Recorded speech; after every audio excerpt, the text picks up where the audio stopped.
ఇక్కడ ఎలీషా నయమానుతో వ్యవహరిస్తున్న తీరు వేరుగా ఉంది. నయమాను అనుకున్నట్టుగా ఎలీషా నయమాను తాకల, కనీసం బయటికి కూడా రాలా, ముఖం చూడడానికి కూడా ఇష్టపడలా, పోయి యోర్దాన్లో మునిగి వెళ్ళమను. ఎందుకు ఇలా రఫ్గా, ఎందుకు ఇంత మన భాషలో చెప్పుకోవాలంటే మిడిమేళంగా, ఇంత గర్వంగా ఉండాల్సిన అవసరం ఏమైనా ఉందంటారా? ఏమైంది? యేసు ప్రభు కంటే కూడా గొప్పవాడా ఎలీషా? సాక్షాత్తు యేసు ప్రభువే తాకి ముట్టి ప్రార్థన చేసి బాగు చేస్తే అతను కోరుకున్నట్టుగా ఇంట్లో నుండి కూడా బయటికి రాలేదు. ఎందుకు ఇతను? కారణం చెప్పనా? ఆ చిన్న బిడ్డ ఏమని చెప్పింది నయమానికి, షోమ్రోనులో ప్రవక్త ఉన్నాడు, ఆయన దగ్గరికి మన యజమానుడు వెళితే తప్పకుండా రోగం నుండి విడుదల వస్తుంది అని ఎలీషా గురించి చెప్పిందా, రాజుగారి గురించి చెప్పిందా? ఎలీషా గురించే చెప్పింది కదా. మరి ఈ నయమాను రాజుగారి దగ్గరికి వెళ్ళి, రాజా, పొరుగు దేశం నుండి వచ్చాను, మీ రాజ్యంలో ఎలీషా అనే భక్తుడు ఉన్నాడట కదా, ఆయన ఇల్లు ఎక్కడో కాస్త ఎవరినైనా మీరు పంపించి మాకు చూపిస్తే ఆ ఇంటికి వెళ్ళి ఆయన చేత ప్రార్థన చేయించుకొని నేను శుద్ధుణ్ణి అవుతాను. మీ ఇశ్రాయేలీల్లోనే ఒక చిన్న పాప మా ఇంట్లో పని మనిషిగా ఉండి పని చేస్తుంది, ఆ అమ్మాయి చెప్పింది నాకు, ఆయన ఇల్లు ఎక్కడో కాస్త ఒకరిని పంపిస్తే నేరుగా ఇంటికి వెళ్తాను నేను అన్నాడా? లేదు లేదు. రాజుగారి దగ్గరికి వచ్చి, ఇదిగో మా రాజుగారు నీకు ఒక తాకీదు ఇచ్చాడు, చదువు. అందులో ఏమని రాస్తుందంటే, నా సైన్యాధిపతికి రోగం ఉంది, ప్రార్థన చేసి అతన్ని స్వస్థపరచు అని రాస్తుంది. ఎప్పుడైతే ఆ రాజు ఆ మాటలు విన్నాడో బట్టలు చింపుకున్నాడు. చూడండి 2 రాజుల గ్రంథం 5వ అధ్యాయము 8వ వచనం చూడండి.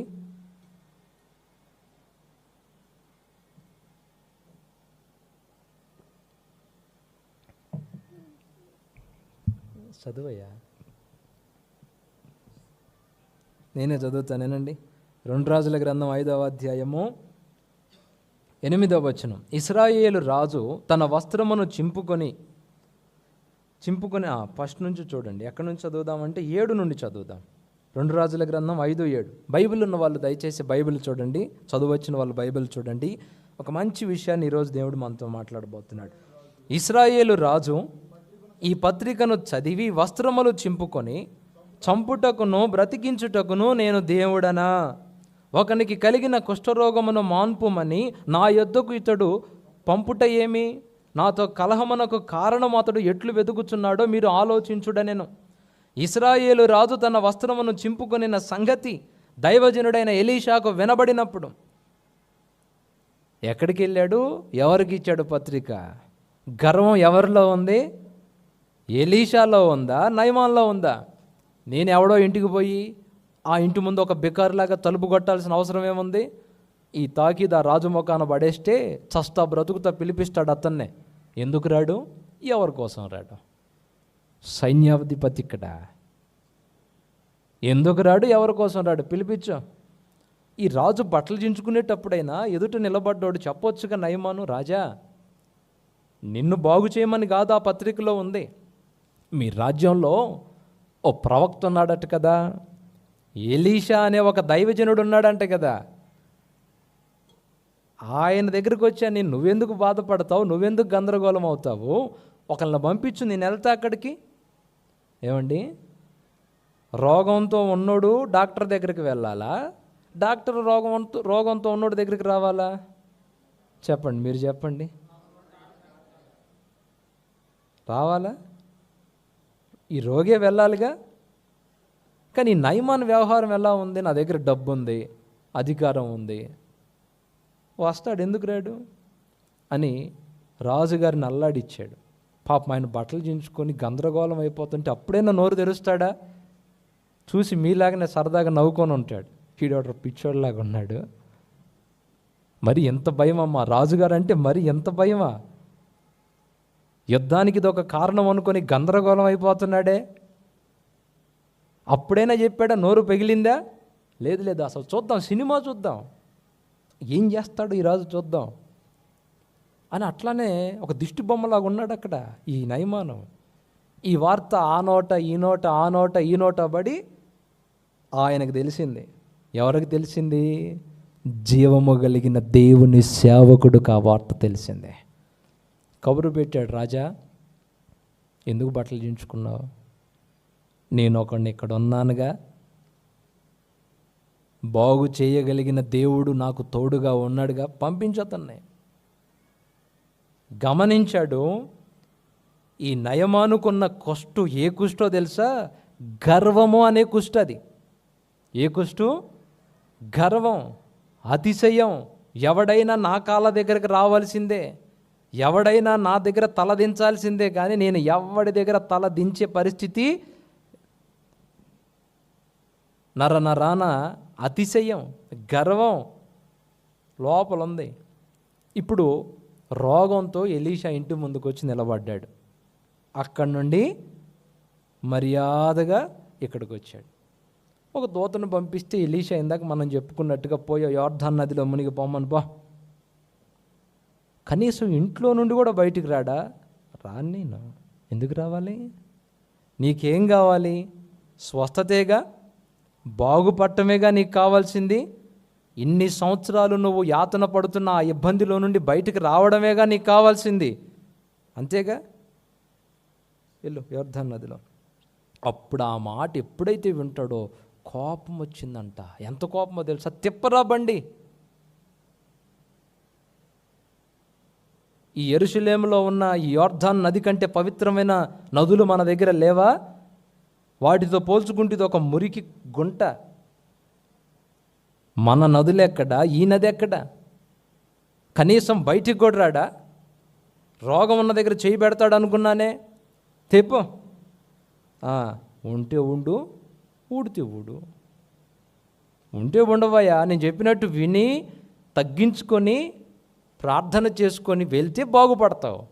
అతిశయానికి పోయి, గర్వానికి పోయి బయటికి వెళ్ళాడు అనుకో, వెళ్ళాడు కోపంతో వెళ్ళాడు.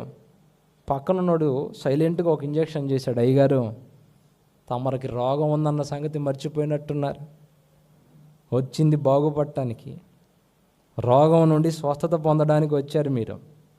ఇంత తలబిరుసు పనికిరాదు అయ్యగారు. ఏమంత పెద్ద పని చెప్పాడు ఆయన? ఈ అర్థంలో మునిగి స్నానం చేయమనే కదా చెప్పింది. చేస్తే మీ సొమ్మేం పోతే పోయేది రోగమేగా.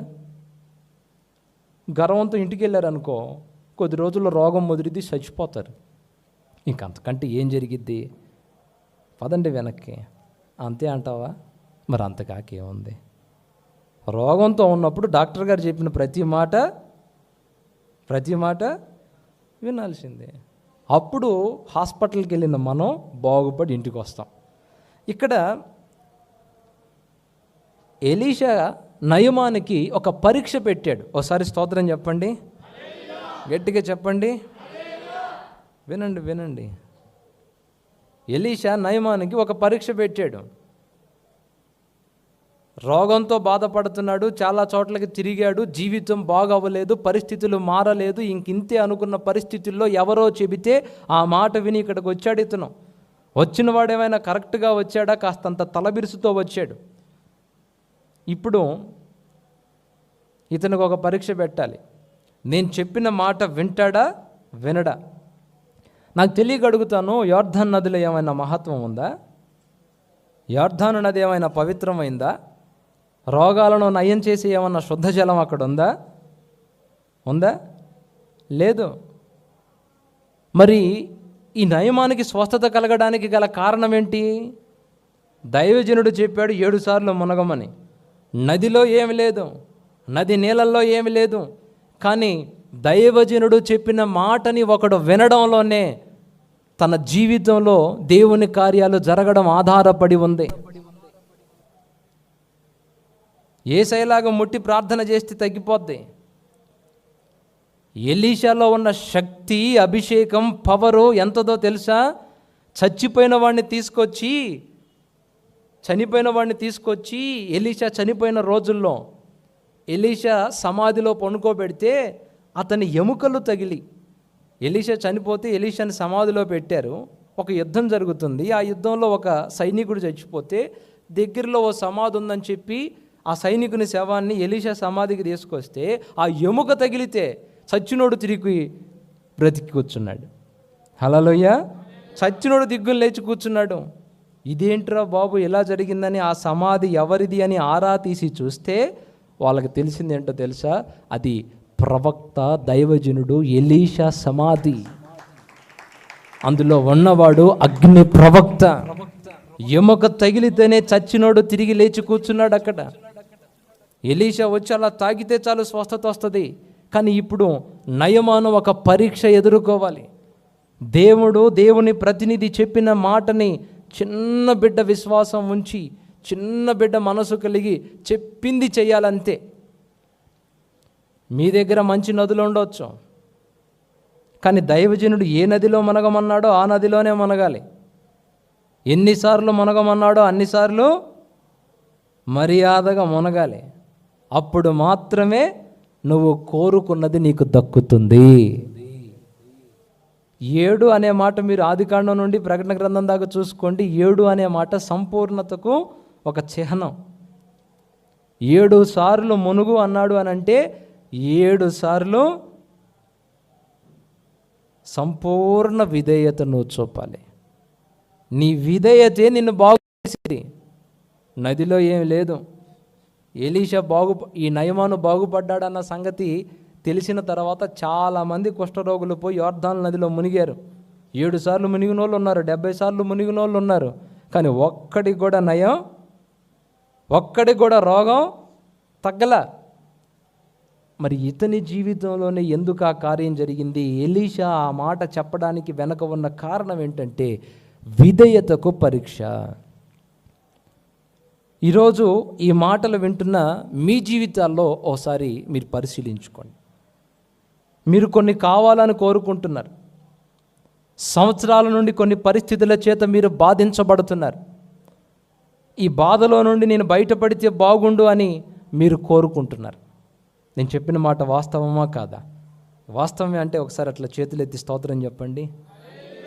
ఒక్కొక్కరు ఒక్కొక్క పరిస్థితుల్లో, కొంతమంది రోగాలతో బాధించబడుతున్నారు, కొంతమంది అప్పులతో బాధించబడుతున్నారు, కొంతమంది చేతబడి మాంత్రిక దురాత్మల శక్తులతో బాధించబడుతున్నారు, కొంతమంది కుటుంబంలో అలజడి, కుటుంబంలో సంతోషం లేని పరిస్థితిలో, ఇలా ఒక్కొక్కళ్ళు ఒక్కొక్క పరిస్థితితో బాధించబడుతూ భారాన్ని మొయ్యలేక మోస్తూ ఎప్పుడూ విడుదల అన్న పరిస్థితుల్లో ఇక్కడ కొంతమంది మీరు వచ్చున్నారు.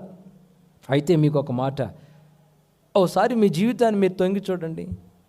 దేవుడు చెప్పినట్లుగా ఆయన వాక్యానుసారంగా మీ బ్రతుకు ఉందా? యేసు ప్రభు చెప్పినట్లుగా మనం బ్రతుకుతున్నామా, బ్రతకడం లేదా? మీలోకి మీరు ఒకసారి తొంగి చూసుకోండి.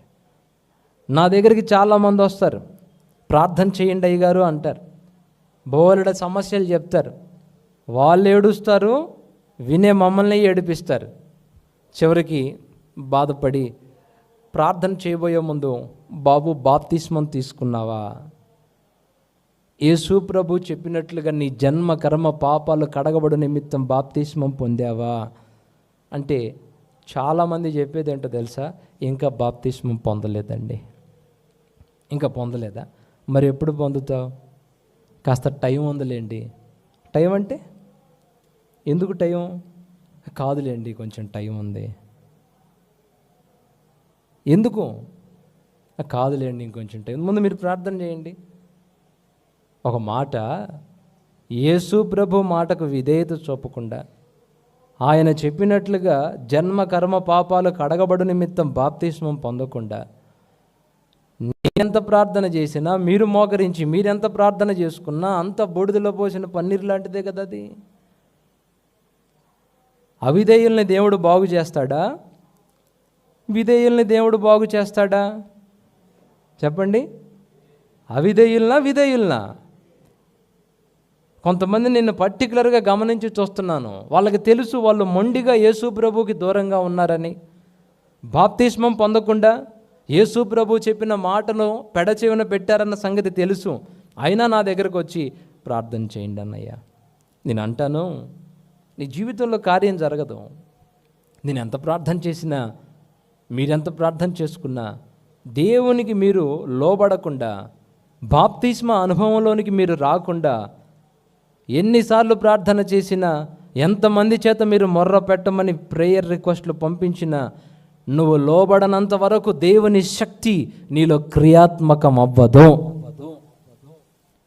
బాప్తిస్మం పొందకుండా ఉన్న వాళ్ళు ఎవరైనా ఈ మాటలు వింటుంటే, మీ జీవితాల్లో నా దేవుని కార్యాలు జరగాలి అని మీరు కోరుకుంటే, ఒక గొప్ప విడుదల, ఒక స్వస్థత కార్యాన్ని మీ కుటుంబంలో మీరు చూడాలని అనుకుంటే, మొదట చేయాల్సిన పని ఏంటయ్యా అంటే, జన్మ కర్మ పాపములు కడగబడు నిమిత్తం బాప్తిస్మం పొందాలి.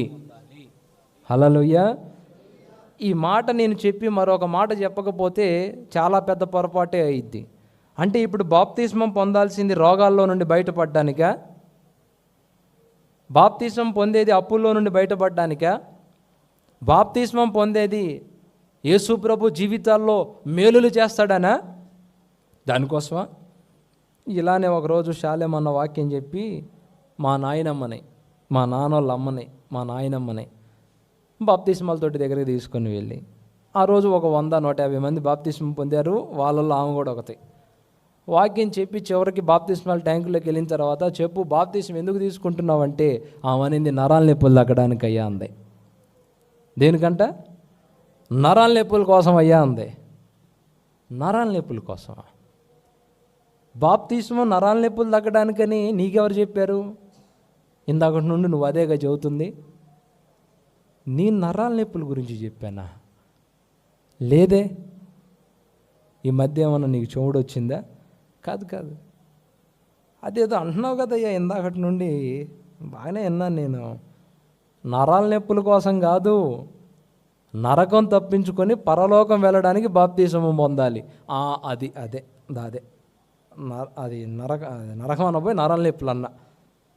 మామూలుగా నరాల నొప్పులు కూడా ఉన్నాయి, తీసుకుంటే పోతాయి అని కూడా వచ్చా. నరాల నొప్పులు తగ్గడానికి బాప్తిస్మం కాదు, అప్పులు పోతాయి నొప్పులు పోతాయి అని కాదు. మొదట నీ పాపాలు కడగబడితే ఆ శాపం తొలగిపోద్ది, నరకం తప్పించుకొని పరలోక రాజ్యం చేరతావు. మొదట నీ ఆత్మకు విమోచన కలుగుతుంది. ఆ తర్వాత ఇక నీ జీవితంలోకి యేసయ్యకు చోటిస్తావు. కాబట్టి అప్పటిదాకా నువ్వు చేసిన పాపాలు, దాని ద్వారా వచ్చిన శాపాలు ఉన్నాయి చూడండి. పాపాల ద్వారా వచ్చిన శాపం, పాపము కడగబడ్డప్పుడు శాపాలు కూడా తొలగిపోతాయి. అంతేగాని పాస్టర్ గారు భలే చెప్పాడు, అర్జెంటుకి ఇప్పుడే పొందేయాలా, రోగం పోవాలి, అప్పులు పోవాలి, నొప్పులు పోవాలి, ఆ కాన్సెప్ట్లో బాప్తిస్మం కోసం రావద్దు. మొదట పాపములు కడగబడు నిమిత్తము బాప్తిస్మం పొందాలి. యేసు ప్రభువుకి ఒకడు విధేయత చూపడంలో అది తొలిమెట్టు. ఏంటి? అది తొలిమెట్టు. బాప్తిస్మమే పొందకుండా ప్రార్థన చేయించుకొని ఎంత పెద్ద పాస్టర్ ప్రార్థన చేసినా బ్రతుకంతే. జీవితంలో ఉన్న బాధలన్నీ అంతే ఉంటాయి. గనుక ఈ లైవ్లో ఉన్న వాళ్ళు కానివ్వండి, ఎక్కడ ఇప్పుడు ఈ మాటలు వింటున్న వాళ్ళైనా కానివ్వండి, మొదట యేసు ప్రభు దగ్గరకు వచ్చిన మీరు మీ మాట ఆయన వినాలని కోరుకోవడం కాదు, ఆయన మాట మీరు వినాలని కోరుకోండి. ఆ క్షణమే మీ జీవితాల్లో నా దేవుని కదలికలు మొదలవుతాయి. కొట్టండి గట్టిగా.